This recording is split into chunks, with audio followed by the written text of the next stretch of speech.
On this episode of Narcissist Apocalypse Q&A, we talk with author and international educator Tracy Malone about the signs of a covert narcissist, narcissistic parents, passive-aggressive behavior, and divorce.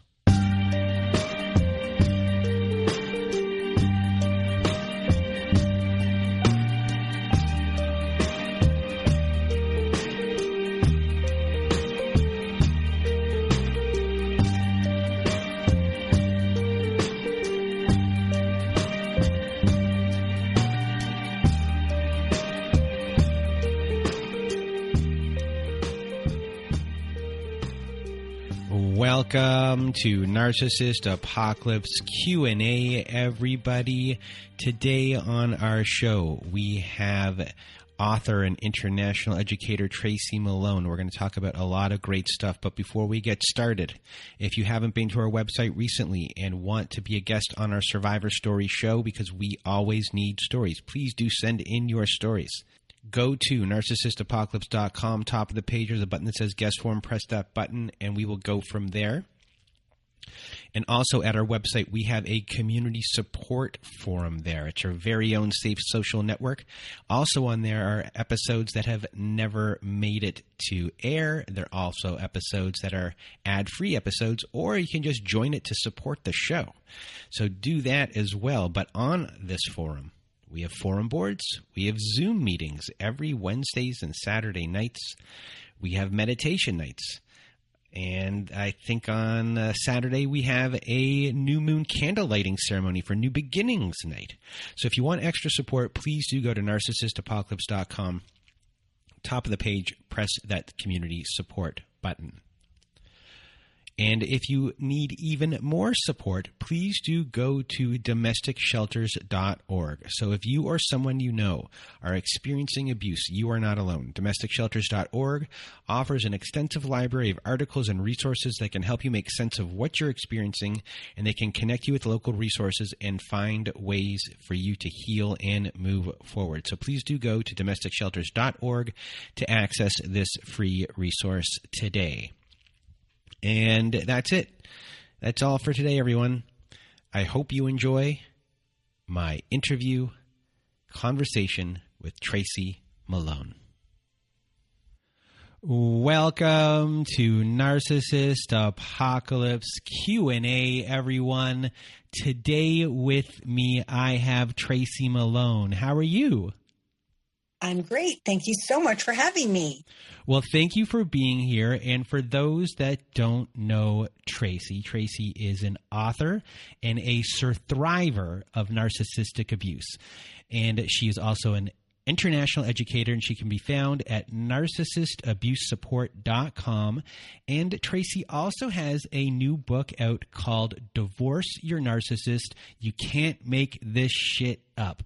And I'm so happy to have you on our show today. Today we're going to talk about covert narcissists. We're going to talk about divorcing a narcissist, and we're going to take audience questions as well. And I was introduced to you for the first time in 2019 when I was starting out this podcast, when I had no idea what I was doing, and I would always go to your website to find out more information.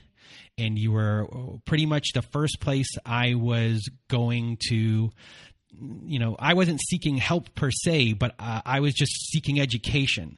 And you have a wonderful website with so many things there. So thank you, because you helped me on my journey here. So you're welcome. That was my goal. I said, if I could just educate one person, it would make it all worth it. So ding, ding, ding. Well, you did. And, today we're going to start off with talking about, covert narcissism. And before we do that, let's get a definition, I guess a distinction between what is an overt narcissist and a covert narcissist.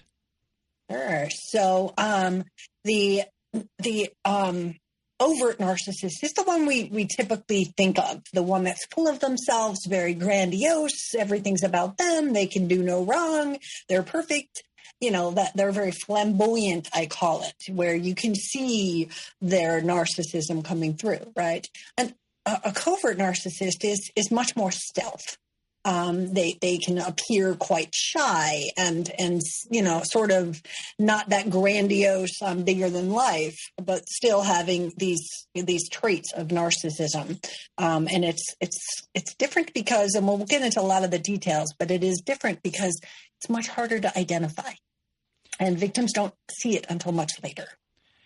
And for those that listen to our Survivor Story episodes, most of them, pretty much all of them, are covert narcissist stories. It seems to be probably very rare that someone who is a guest on our Survivor Story episode has gone into a relationship with an overt narcissist. Everyone is theirs because they feel that they've been hoodwinked, tricked, and the feeling of that, of being conned, and that's putting it in the nicest way I can. Is something that has so many people so shaken up after, trying to figure out what has gone on, why they feel the way they do, and the stir of emotions and confusion. So when it comes to signs of a covert narcissist, can you give us signs of a covert narcissist and examples as well? Sure. So my two narcissists, besides family, they don't count. They're just on the roster. But my two narcissists. What do you mean? They're just on the roster? They're just part of the whole, let's add them up. How many, narcissists I've had in my life, okay. Right? They weren't as covert as the two that I was with. And so, I really lived it, and it becomes something you just can't even really believe it. And the hardest part for people in this identification of a covert is because they don't start out that way. In my book, I describe it as if you put the frog into a pot of boiling water, they'll know it. But if you turn it up real slow, it's a slow thing. You don't even know you're boiling to death. That's how it is with a covert narcissist, because it comes off where everything that they are doing is covert. Everything they're doing is stealth and behind the scenes. They trick you into so many things. And if you think about the beginning of a narcissist, it's we call it the love bombing stage. And I don't hate that word. I just think it doesn't really describe it amply, because what happens is, to me, that's very mechanical. It's really, when you're with them, it feels like chemistry. There's nothing better. Nobody has ever loved you this much, and you just fall for this act. And everything with a narcissist is on a spectrum, right? So they can show a little bit of this and a little bit of that, or they can be full on in any direction. So when we come into discerning, this is what you'll see as a covert, keep that in mind, because not all do this, not all do that. It's a dance. And every single one of them, I think their persona and sort of their act, their mask, if you would, is different, even though they're going to pull the same tactics and strategies and the things that they're going to do. But they're basing their role, their mask, on you, on me, right? And so it's different. If they go to the next girl, they will have a different and altered kind of thing. I was lucky enough, if you want to call it that way, but I was lucky enough to end up being really good friends with my last ex's next supply. And oh my gosh, when we compared notes of how he treated her and how he treated me, they were completely dependent on what we were looking for.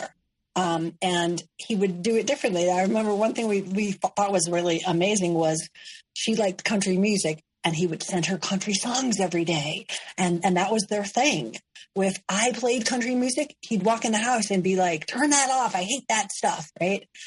And it was like, this is the same guy. So the roles that he took on were based on what we're looking for. So always keep that in mind as you look at any list for narcissistic abuse, right? At the beginning, the charm is amazing. Oh no, I was going to say, I didn't want to cut you off there. I wanted to say, if you could change the term love bombing to anything else, what would you actually call it? I'm not sure. I just think that it is that mask building. It's a chemistry. It's a fake chemistry. Okay. It's something to do with that, where they are looking, because that's what gets us, right? We fall in with this chemistry of. Addiction building.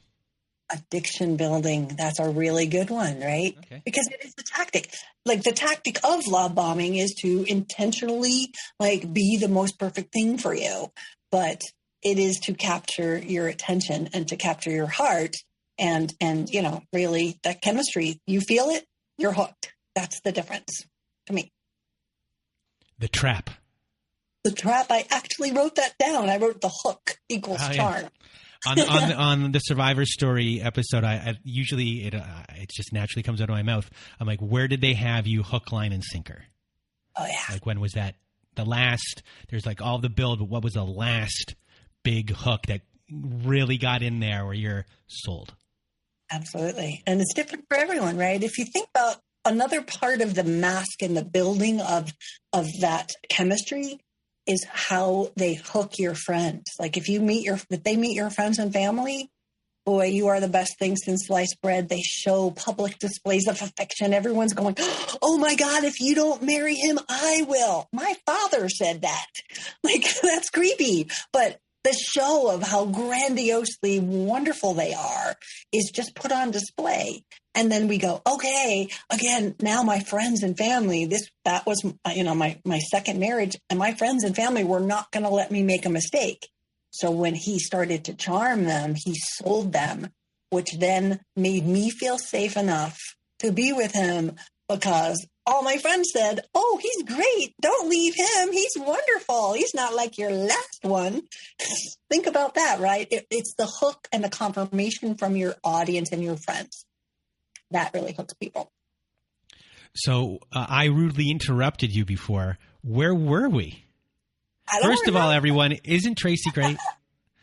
So we were talking about, I guess, the signs of a covert partner. Mm-hmm. So I guess, did we go through one yet? Or no, we haven't gone through one yet. About how it feels. We're just chatting here like old friends. It's important to people to know, that a covert narcissist rushes intimacy. They rush the relationship. And so that intense phase where they're charming and all that, you need to know that's a sign. That's not normal that you have a soulmate after 30 days. It's not normal. These are the things you have to look for. We can go into the negative things that they are, and that's certainly something, but we don't get hooked. The negative things show up later. We get hooked from all the sweetness and the charm and the butterflies and roses, right? That's how it feels to be with someone, and that's how they hook us. Once we are hooked, the next stage is the devalue stage. That's where you start to do things that aren't right. They start to point out they don't like the way you load the dishwasher. Stupid little things become big. And then in that stage, what they're trying to do is hook us into trying harder. Oh, I'll do better. Oh, I shouldn't have made that for dinner. I'll do better, right? The whole thing becomes a hook to keep you into that next stage. That's where they start to do the icky things. And you start to see that they're not as secure and they're more vulnerable than you think, because that first part where they were so charming, you thought, oh my gosh, they're so confident, they're so this. And then you see these little eeks. Sometimes it comes out as in the form of jealousy. Sometimes they can be very highly stressed. They can be very envious of others, right? And again, spectrum. Not all of them are going to be this sort of person, but you'll start to see these little tiny differences from that perfect person we had in stage one to, well, that was weird. Why would they say that about my friends? Or just little tiny things that are always then sort of swept under the covers because of the way that they're going to try to cook. If you ask questions or try to set a boundary, that's where you're going to move into another stage, because now you actually want something. What? We recently had someone on our Survivor Story episode where the abuse didn't happen until they were figured out, or until they figured out what was kind of going on. And they were in a relationship for 15 years and nothing was wrong. It was a perfect relationship. And the person's personality was someone who went along with things, never put up a stink about anything. There was no reason to, because the person was in a constant love bomb. And they were in a constant love bomb in the sense they were so overdoing things all the time that why would you ever question anything? So when things were asked, you're not putting up a stink about anything because there's no arguments about anything. And then as soon as they figured out one day that they saw something on a text 15 years later and they questioned them on it, literally within 3 weeks, 4 weeks, 5 weeks, 15 years was out the window, and it unraveled so fast. And that person that was hiding for so long came out with probably every little thing we're about to discuss here today of the signs. But it took 15 years for those things to pop out of there. And then there was a different human being who was devaluing, who it turns out has been a cheater, who, all these things, and there's probably a lot that person still didn't even know it was kind of going on, because there are some people that are so good at, always being good. So you don't see what's going on or lurking in the background, because sometimes you serve a specific purpose, and for different people, that purpose can be different things. And in this person's case, the purpose was that this person, I can show them to other people that I'm a good person. I look at this person I'm with. It was part of the identity of everything. And to ruin that identity would be something that they didn't want to happen. So it was all part of the pathology is different for everyone and the reasons for things. Absolutely. And it's so confusing. I mean, that's one of the biggest signs for the victim is things aren't quite adding up. But, as you said, I would say 90% of the cases with a covert narcissist, I have a client 40 years, and this all happened, what you're describing, right? Just flick on a switch, and they're so good at knowing how to silence you that during that 20 years, 10 years, 15 years that you have been going along with everything, that you never really ask questions, right? My ex-husband just was like the love bomber. Like, I'm talking like 15 dozen roses. And like, who does that? And he gave my son a $3,000 Halloween party for an 8-year-old for 6 little boys. And it was like, what are you doing? But actually that was love bombing my child so that I would be hooked, right? That was like, oh my gosh, he loves my child more than his husband, than his own father, right? Those kind of tactics leave you to not ask the questions, because like as soon as they do something bad, as mild as it might be, all they have to do is love bomb you. You accept them back. You don't ask any more questions. It goes on for another year. Very typical behavior, but really good point. And of course, that question you talked about is we're here for a reason. It's a supply. This is the fuel, if you would, or what drives them. Some people are perfect housewives, good mother and father to child, whatever it is, money person. They look for the supply that you are giving them. If you pull it back or you set that boundary is where you're going to have the switch flipped, and that boiling frog is going to know he's in the boiling pot, but still not necessarily have the words. I didn't have the words through my entire divorce or my 10-year marriage. And then all of a sudden, everything became quite clear and quite evident of what was going on. So, I guess let's go back to the signs and what we say is more of the patterns that have formed after a while that we can say that these are the signs. Right, sure. So lack of empathy, right? I mean, that's like right out of the DSM-5, one of their little criteria. That's for all narcissists, but with a covert narcissist, they just don't show any empathy for others. That's where you'll see it first. Before you see them doing no empathy to you, you will see them like not caring about this or that. And it's just small little things. And you'll be like, that's weird. Or you'll excuse it away while they're having a bad day. You'll see that, right? You will find them shaming people, blaming you. Like, again, these are not normal behaviors with somebody. So they're kind of looking at that. They can be using tactics like the silent treatment. So those are the behaviors you're going to see, right? But they are completely self-absorbed and they have no lack of empathy, right? So those are some of the things. They can be, they have very low self-worth. And so even though they might appear to be this chipper thing, they get wounded very easily. Dare someone say something bad to them. A lot of narcissists go through jobs over and over. It's because the boss made a critique. They can't handle that. They can't handle that because it blows their emotion. They're already at such low, inner self-esteem that one comment from the boss means they're changing jobs. It also means, they've seen through me, so they have to change their situation. So lying is a big one. Cheating, of course. So, another thing that I have down here on my list is the secret grandiosity of them. And I think that one's interesting because a lot of people think of, overt narcissist as being grandiose, and then a covert one maybe not being so grandiose. That why does this person think this way? Look at their job or their standing in society and what they have. Secretly, they might look down on people that do certain things.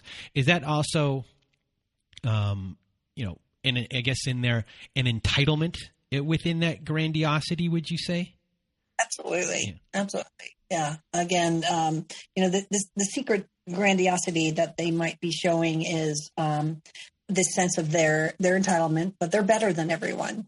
Again, it goes back to their boss. It goes back to the neighbors. They're always comparing. My husband had to have I think one year he bought 11 brand new iPhones because it was iPhone 5, 5.1, 5, and he would buy a new phone. He had to be the best. He had to show everyone how cool he was. The best. The best. I mean, you're the best because you stood in line for 4 hours in the middle of the night?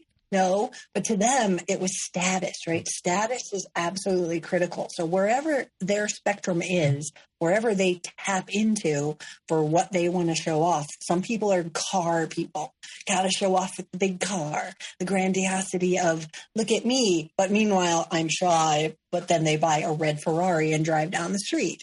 It's that need for attention. And that also throws in there, talking about all these things.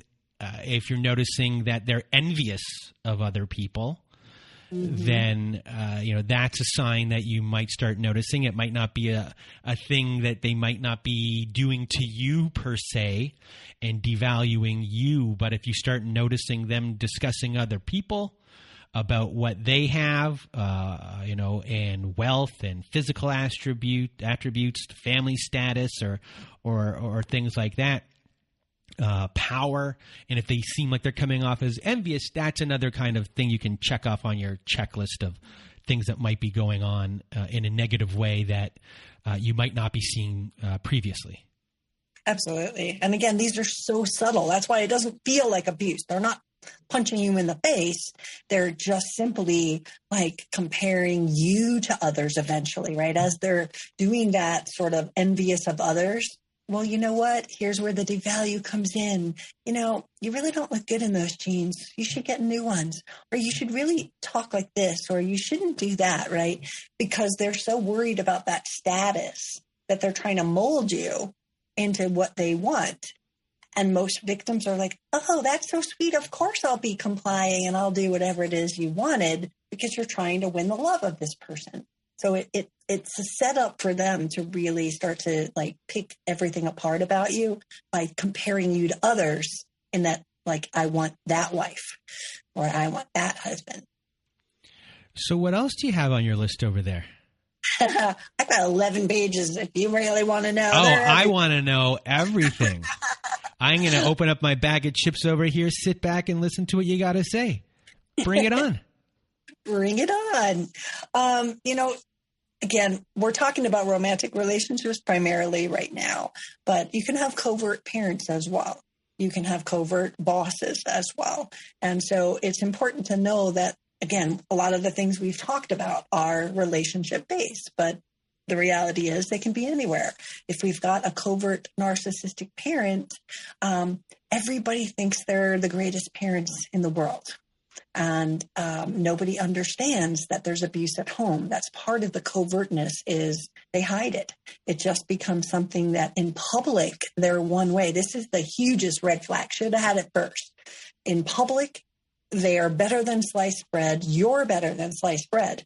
Your kids are better than sliced bread. You get them into the car after a soccer game and they're ridiculing the kid going, how could you miss that ball? You embarrassed me. Their status is above the fact that your kid just missed the ball.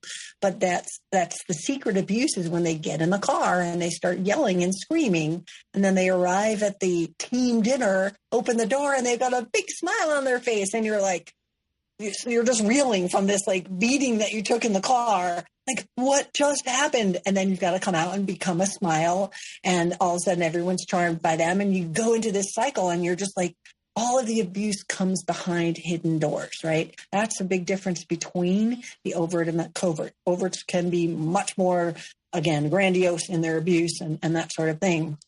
But a covert person is going to hide their abuse.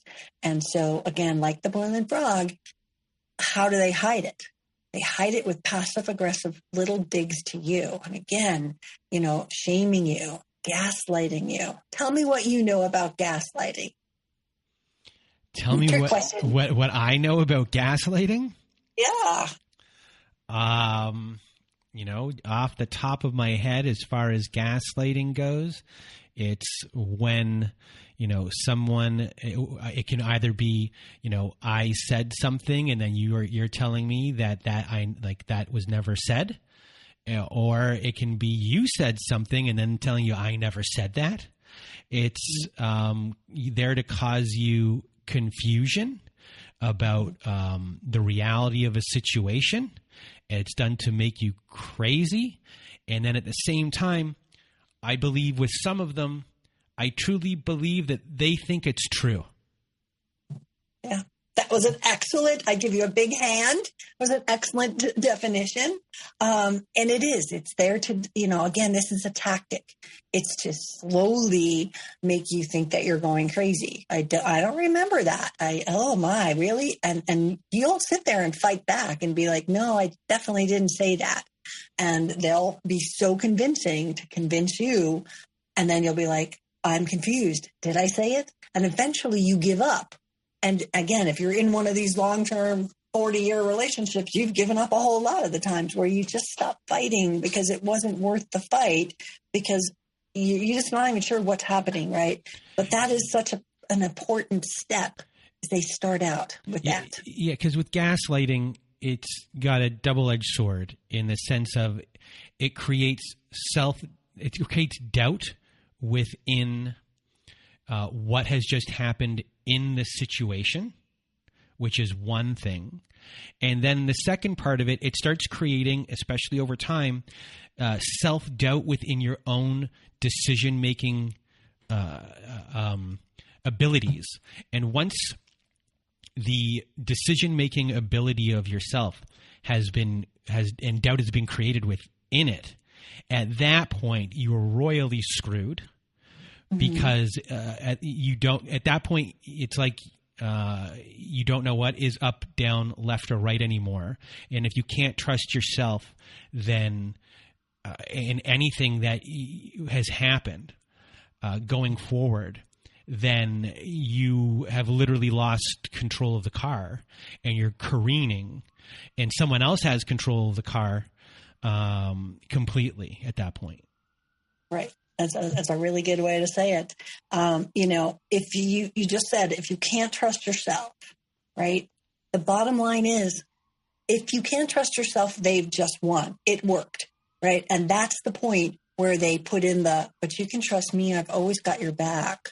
And so you're sitting there talking to the abuser and they're convincing you that what they're saying is true. And It's okay if you have a bad memory, or it's okay that you don't remember things. That's just one of your weaknesses, but I'm here to save you.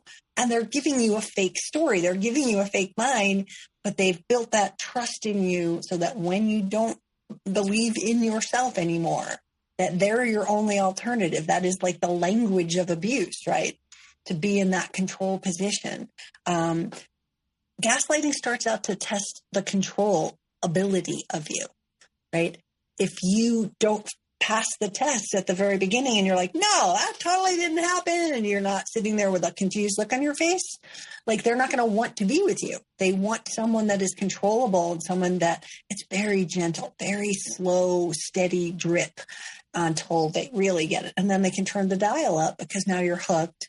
You see them as your savior in these confusing moments. And before you know it, you're sitting there really emotionally abused, because that's where it hurts your own self, where you stop believing in yourself. And with a covert parent specifically, with the gaslighting that's going on, a child has no frame of reference of what life was like beforehand. So that's the reality that they live in, which makes it all the more impossible to figure out what's going on. And you hope for that person that they get some sort of experience at a friend's house of, oh, this is normal. Like that's like the first check. Oh, this is different. That's normal. Yeah, exactly. So with a narcissistic covert parents, my parents were covert, and there's this story that's formed. So if you question something like, Teresa's mother never does that, or, every other family does this, or whatever you're comparing them to, they build this story. And for me, I can recite it almost like I was a little trained monkey. Oh, we grew up in Westport, Connecticut, and we lived on the water, and our yacht was parked outside, and blah, blah, blah, blah, blah. And Martha Stewart was our family. This is what the stuff they told me. This is the line. So whatever you're hearing about Teresa's family, that's bullshit. We're fine, and you have to accept that we live a good life. So they've cast this story that the children then sort of adopt as, the truth. When they question something, they adopt that story and go, oh, that's right. We grew up in the water, blah, blah, blah, blah, blah, blah, blah, right? The reality is that they were terrible parents.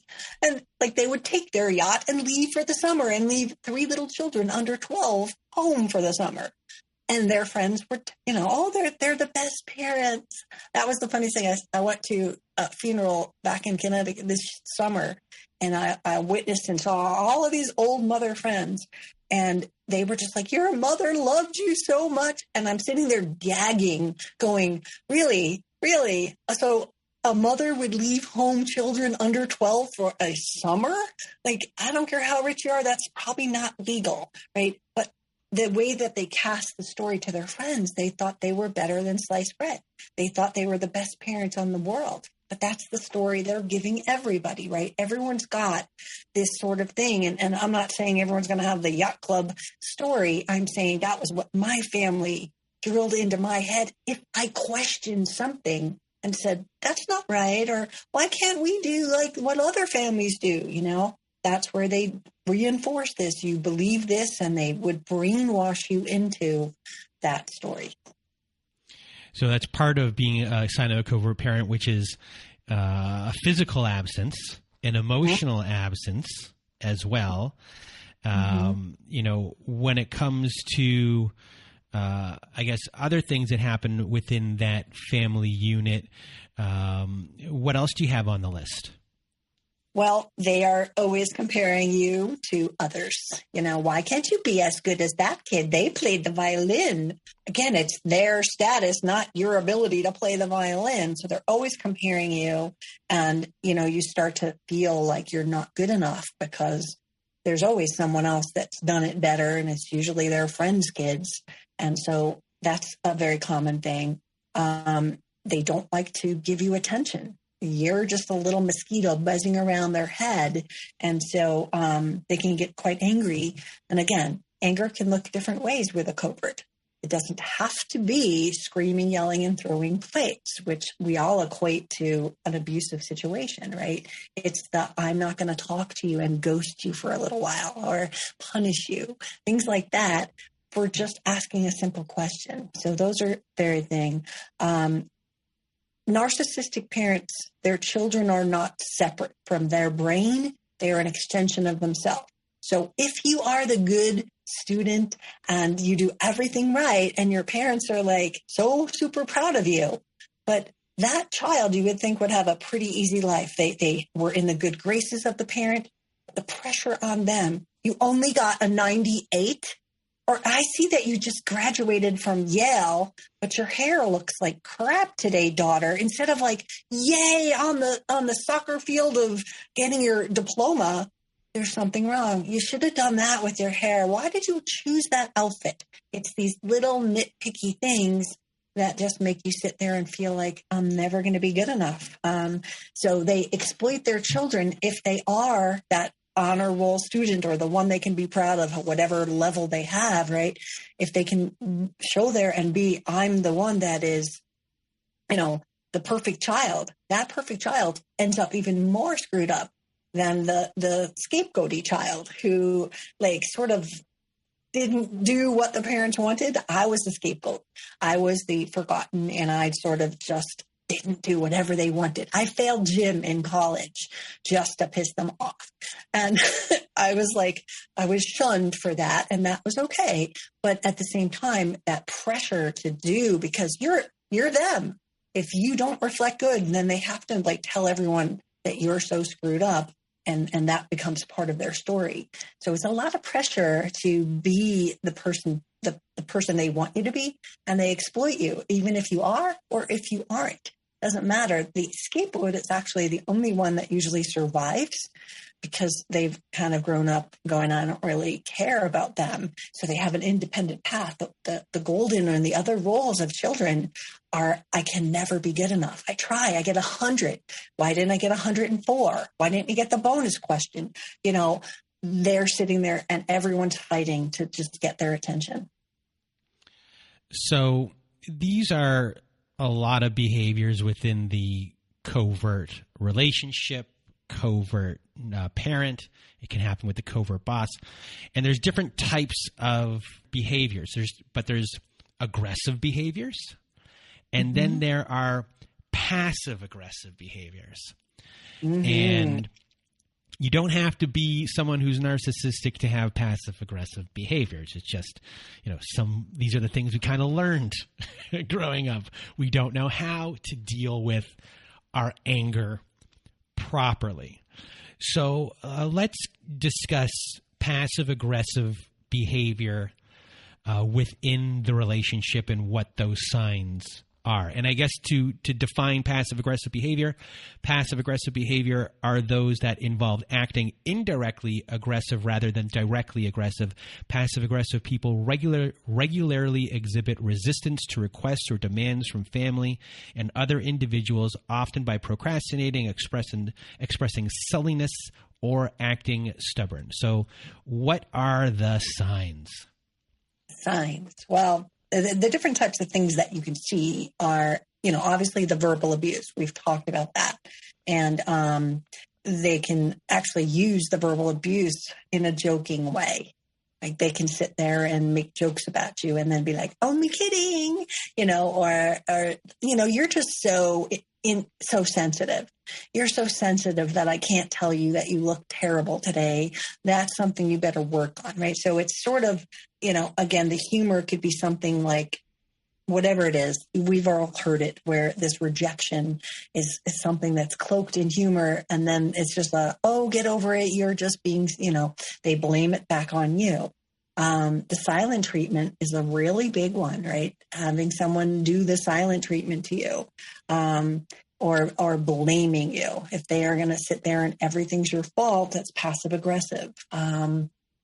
Ignoring you. Reactive abuse is passive aggressive.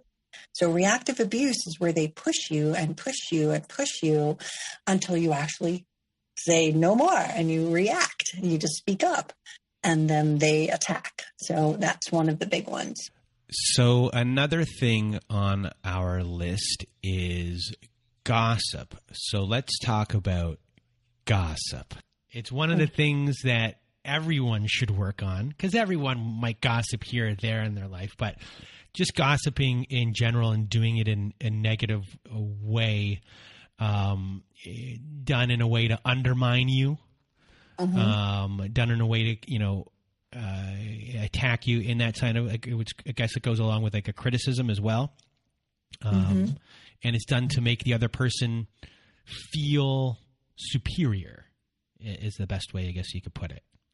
Absolutely. And if you think about the word gossip, right, that is the definition of a smear campaign. They're telling people things about you. If they were telling things about you that were great and lovely, it wouldn't be gossip and it wouldn't be smearing you. It would be, oh, my daughter's so great, like a normal parent would do, right? Oh, look, she just wrote a book. Hooray. But instead they use that, and they're almost turning other people against you with that gossiping, so that you walk into a situation and everybody knows something that you don't know. And so you just feel awkward and like what just happened. And instead of saying to the person straight up, hey, this is my issue with you. Let's discuss this.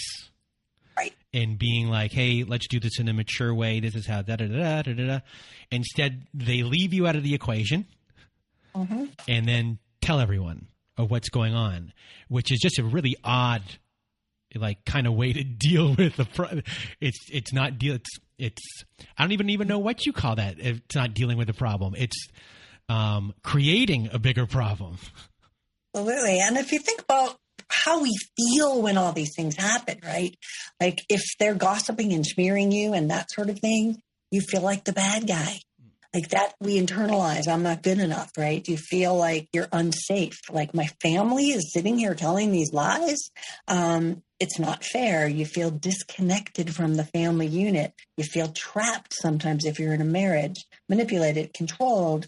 There's so many things that tie into that then become part of our DNA, of our emotions, like the DNA of I'm not good enough or I'm powerless, then triggers us when we get into a relationship later where someone does that. Those emotions, those feelings come back, even though it's a different place and time and person. So now that we've gone through all of the passive aggressive behaviors, let's talk about divorce. Shall we? Tell us about your book. Let's go into divorce. I want to just say that a covert narcissist in divorce is so much harder to divorce because the public reputation that they have gone out and sold the world. Everybody's just like, oh, you can't mean that about. They never did that. They're so wonderful. You have the best husband, the best wife. And that public image is sold. So you have to overcome that when you're divorced, when you start to really see what happened and use the verbiage. So it's a much different battle because now they've gotten all your friends and family that they coerced at that first dinner party to sit there and tell you how great they are. And now you shouldn't leave them. You're so lucky to have them, right? So it becomes a different battle in divorce because they will pull many more tricks. What do you want to know about divorcing a narcissist? It's not. Tell us everything about your book. Well, I named it "You Can't Make This Shit Up" after 3 people in one day said that to me and that I was coaching. And I'm like, okay, that's it. I mean, I've heard it 1,000 times, but 3 in a day, that's a sign. I'll take it. The strategies that they use are all very similar. You can expect them to stonewall. You can expect them to lie. And they take the lying one step further. To you, they're just lying about, oh, I didn't cheat. I never did that.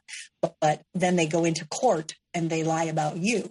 And they sit there and, it becomes false allegations. It amplifies from the normal lie of them telling your friends and neighbors that you drink too much, things like that.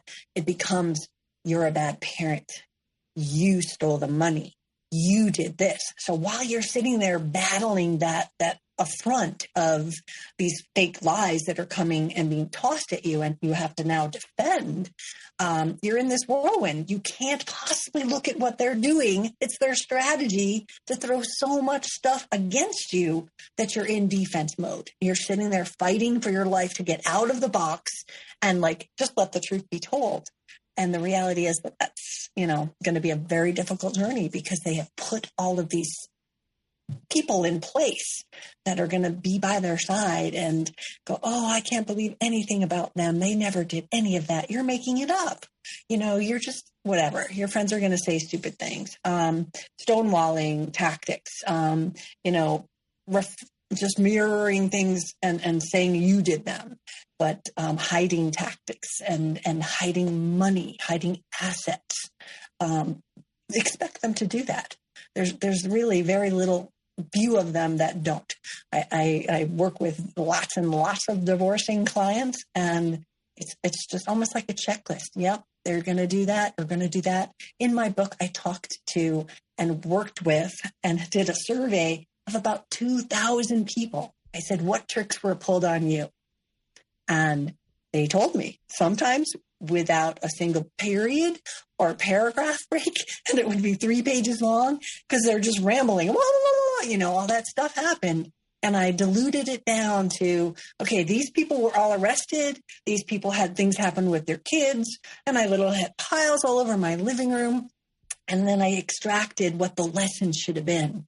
Like, if we had known that they could turn off the electricity, I should have put that in my own name. Oh, didn't think about that. Strategies like that. We have something in the book that I call the gray areas of a divorce decree. And because I work with people post-divorce also, I see, your lawyer, they just think this is another divorce. And so what they think is, oh, it's a win. Daddy pays for college. It says that right here in the decree. What are you complaining about? And you're going, oh, okay, that's a good thing. I won. Yeah, great. Until it's time for the kids to go to college. And I have this in the book. And then all of a sudden, Daddy's going, yeah, I was thinking community college. I don't really care that they got into Brown. I don't really want to pay that. It just says I have to pay. It doesn't say how much. That's the gray areas, right? That's where they can take advantage of what was written in the decree and mold it the way they want to. Oh, it says Christmas holiday. I get them Christmas this year. You get them next year. Well, in the gray area means they pick them up on Christmas Eve and they don't bring them back till after winter break, 2 weeks later. And the mother's sitting there calling the police. I want my children back. He's only supposed to have them for Christmas. And sorry, I keep saying he, but this is what they're only supposed to have them. And the kids aren't coming back. And now you either get a legal battle or you have to have put that in the decree. Christmas starts at 8 a.m. You have them dropped off by 5, and then you will not have post-divorce abuse. That's the biggest thing in the book, is how to do those things. The lessons of what could happen are oh, let me protect myself. I went to contempt of court hearing with many clients, and one of them is in the book, so I can tell the story. But her husband was ordered to sell some of the rental properties, take her name off the others. There were 6. Sell one, give her $300,000. That's all it said. She went, yay, I won. Well, the problem was it didn't say how soon he had to do it. This was 2 years later when I went to court with her. She had already filed motions to comply, motions to compel, motions of contempt. And it was $20,000 by the time she got into that courtroom to defend and say, what happened here? And so her lawyer then said, Judge, could you please cover this $20,000 in the divorce decree? Why should she be paying? He was ordered to do this 2 years ago. And the judge literally put her hands together and said, I would love to, but it wasn't in the original decree. So anything, I have a clause in my book called What If They Don't clause. Anything they're supposed to do, you add the what if they don't clause to the decree, and they would pay that legal fee because now it is in the decree, like the judge had wished.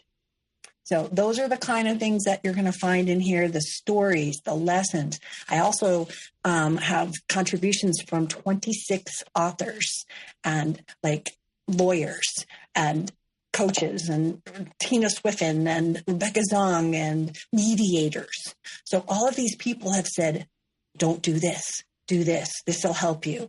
So you've got this combination of all of these experts putting into one book, as well as all of the survivor stories and the legal stuff, like the what if they don't clause, that no one else has ever talked about. I also put in the book, sorry, I'm rambling. Oh, you're not rambling. This is wonderful information, so thank you. I also put in the book, I list out the covert, the overt, the malignant, all of the different types of narcissists. And I added 2 more that no one ever talks about. And I added them because it makes a huge difference in divorce. So the rich narcissist is one who is far more entitled than the normal narcissist. It's their money and they're never going to let you have it. So the rich narcissist, you have to understand what their persona is and what the possibilities are. Also, a poor narcissist, sounds like, really, there's such thing as a poor narcissist? Of course there is, right? But the poor narcissist has different goals. The poor narcissist is there to get your money because they're entitled to your money, not you protecting theirs.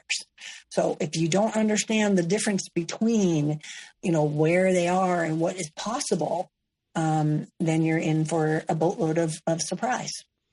It pretty much comes down to details, details, details, details. And if you're dealing with a lawyer on your side who you notice is not detail oriented, then is it time to get a different lawyer, number one? And then number 2, when it comes to someone who doesn't have money to even have a lawyer, with your book, do you spell things out for them of what they can do? Yeah, absolutely. Absolutely. And again, if you are one that doesn't have a lawyer, get as many books on divorcing a narcissist as you can. It's as simple as that. You will see all the things that are possible with the helpful suggestion of what you can do in that case, right? To prevent the parenting issues and things like that. Right now on my dining room table, I think there's 11, parenting plan books. Get one. Start there. Oh, who's going to pay for their cell phone? When does the child get their ears pierced? Do we agree that they can get a tattoo or not? What if we don't agree on these things? What's the policy? Simple. You pretty much, the way you're explaining it is, you have to really map out your life. Everything. Your kids' life. Your kids' lives. Everything that's going on. Until the children are 18 years old. What are they going to need? What are they you have to really be like, this is what it is. If you are someone who is has friends whose children have gotten to the age of 18 already, you get them on the phone. You ask them every single question. What happened every single year? What was every day like? You have to go to that detail. If you don't, you're going to get stuck and you're going to back up. And it's always 20,000. I mean, I guess it's the people I talk to that have just had to fight with the narcissist. It's always $10,000, $20,000 to find out that your kid needs braces. That's your child's education, right? How do we do this? How are we going to coordinate this? People should have had this questionnaire filled out before they even got married. We should have thought, how do we want to raise our children? What kind of things do we want our children to be involved in? What if your kid decides to take up some musical instrument and their lessons are expensive and the instrument is expensive? Who's going to pay for that? Well, they say, I don't really want to. And then the game's over and your kid is they're not caring. This is the no empathy. They don't have the empathy for their children and what they want.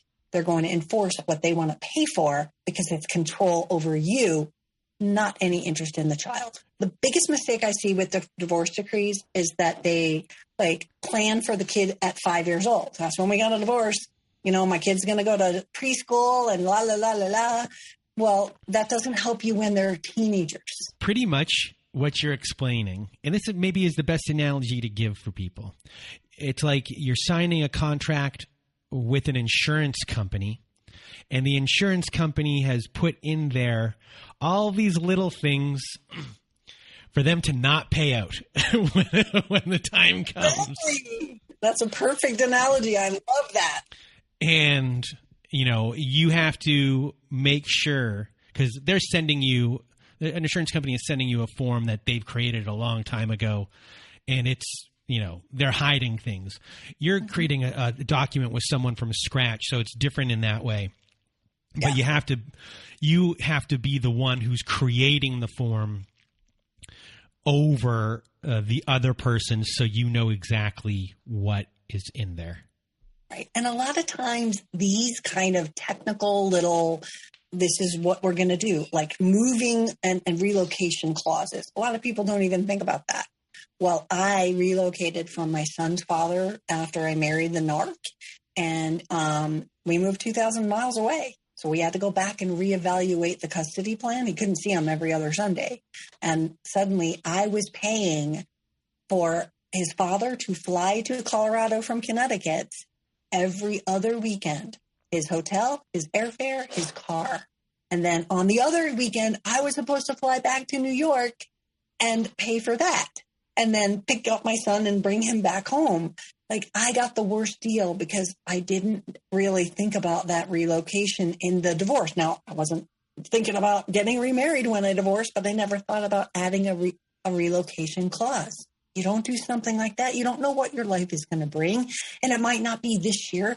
It might be in 10 years. And they can stop you from moving. And then maybe not get the job or whatever else you were moving for. They've got the power to do that if you don't have it in the original decree. So is there anything else about your book that we should know? They can get it on Amazon, and it's got these beautiful pictures. And again, we're not on film, but I had a survivor from one of my support groups draw these gorgeous pictures. And it's just a different kind of experience. I'm so proud of it. I had to overcome the demons of my parents' voices in my head. You'll never be good enough. And actually, my father's last thing he said last December before he died, "You're writing a book? Who the hell is going to read that? You never even wrote a term paper." That echoed in my head, every word. And it was hard to overcome. But I had to fight those demons and go, no, I know what I'm talking about here. I say it to 20 people a day. I know what I'm talking about. And take that voice off. So no matter what you're doing in life, like the voices that they have given you, you have to learn to shut those down and know your truth. And that's going to help you wherever you are, whether you're divorcing or it is your parents, know your truth. So we have audience questions. Want to take them? Sure. All right, here we go. The first one, I can't stop thinking of my ex. How do you help people with ruminating thoughts of their abuser? Really good one. I just Or made is a that video. a whole episode?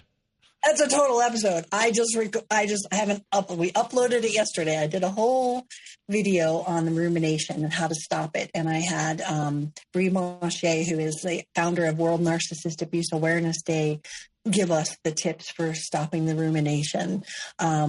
It becomes knowing your truth, knowing, that this isn't good. It becomes something where you're turning it off in your head. And this is, way into a different level of what's going on here. But when you're ruminating about them, it's because it's unresolved. And we want resolution. We want to know why this happened and how could they do that? And, oh my God, I'm remembering this time, right? I say journal. I say pick up a book and write it down. Get it out of your head. I tell my clients that keeping this thought bouncing around like a ping pong ball in your head is only keeping it bouncing around. But write it out. Ask yourself the questions. Well, why can't I get rid of this thought? Why does it bother me? It bothers me because I don't understand it. Well, then you have to learn to accept what you can't fix or change. We can't change them. We can't change yesterday. We can accept that happened and decide that I'm not going to hold on to, like we talked about, those emotions, right? Those feelings that we have. We can separate the feelings from what happened so that it's just a memory. Yeah, they cheated 85 times and they did this and they stole all your money. Can't change that. So we have to, in a way, not accept it and grant them immunity, but inside our hearts, let that go so that we take back the control of it bouncing around in our head. And the next question, which is an interesting question. Uh-oh. At what point is all my research on my ex and their behavior unhealthy for me? When you know all the red flags, when you know all the different things, the behaviors, the cycle, when you know, oh my gosh, without question, again, walks like a duck, we're getting all of this stuff, check, check, check. Stop watching the YouTube videos and turn to healing stuff. Like, that's the biggest thing I see, is that they don't know. Like, well, if I watch one more person that ruined their holidays, that'll validate me even more. Well, it's been 3 years. It's time you knew that they ruined all the holidays. Learning about it and seeing it is keeping you in yesterday. It's not making you go forward. It's keeping you in that moment of that panic, that trauma, that feeling. So as soon as you can like realize what's happening and go, okay, right now I'm safe. And, I don't need to hold on to listening to more YouTubes or podcasts in our case, right? We don't need to keep doing that. You've learned about them. Pick up a book on abandonment wounds. Pick up a book on shame. If you're struggling with guilt and that's what they controlled you with, heal that guilt wound. Heal that. What wounds do you have from, this kind of abuse? Are you riddled with fear? Like, that's a big one. When we go through this, we're afraid. We're afraid to trust again. So pick up 5 books on trust. Learn it. So, Tracy, I just want to thank you so much for being here today. You shared so much information with everyone in our audience. So big thank you from the bottom of my heart for being here and sharing everything. And for those that want to get a hold of Tracy, please do go to narcissistabusesupport.com. That will be in the show notes. And from Tracy and I, we hope you have a good night.